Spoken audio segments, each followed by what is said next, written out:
The Secret Garden, Chapter 8, Part 2. It was plain that there was not a great deal of strength in Mistress Mary's arms and legs when she first began to skip. She was not very clever at it, but she liked it so much that she did not want to stop.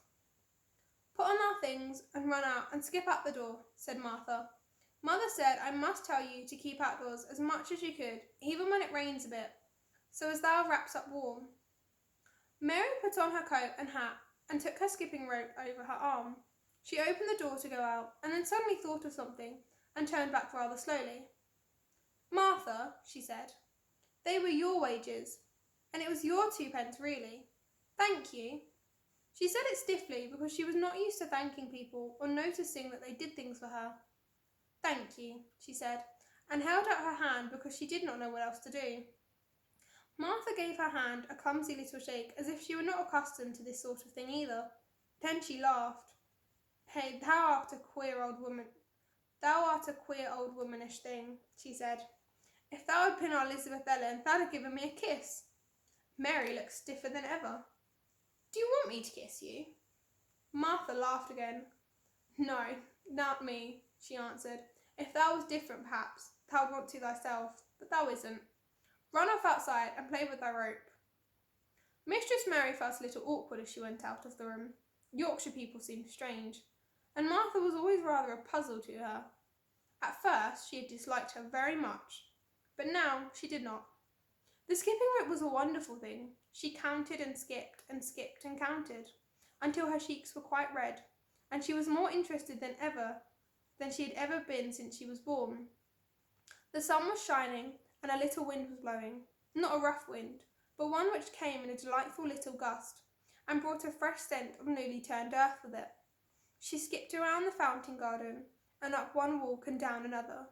She skipped at last into the kitchen garden, and saw Ben Weatherstaff digging and talking to his robin, which was hopping about him. She skipped down the walk towards him, and he lifted his head and looked up at her with a curious expression. She had wondered if he would notice her. She really wanted him to see her skip. "Well," he exclaimed, "upon my word, perhaps thou art young and after all.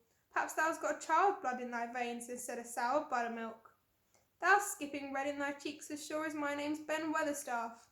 I wouldn't have believed thou could do it." "I never skipped before," Mary said. "I'm just beginning. I can only go up to 20. "Thou keep on," said Ben.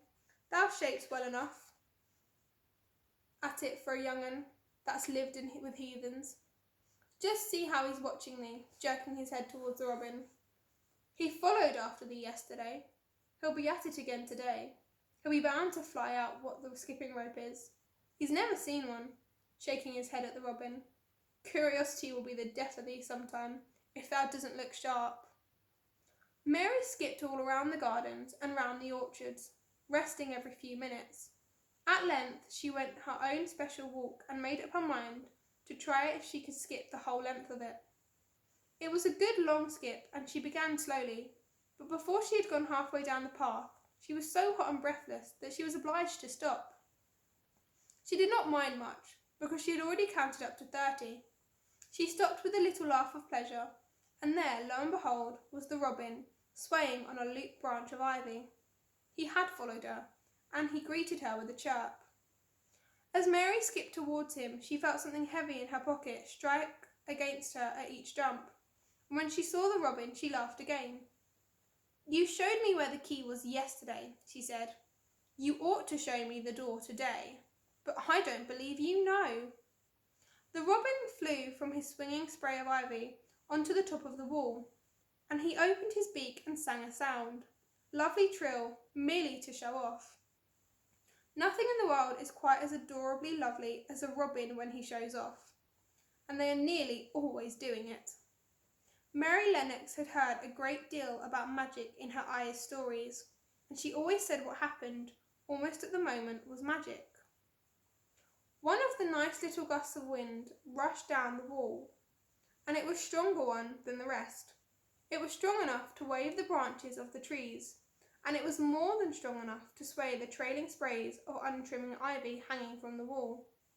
Mary had stepped close to the robin, and suddenly the gust of wind swung aside some loose ivy trails, and more suddenly still, she jumped towards it and caught it in her hand.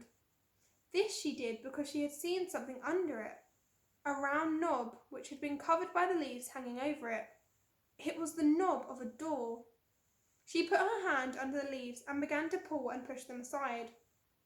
Thick as the ivy hung, it was nearly all loose and swinging curtain, though some had crept over wood and iron.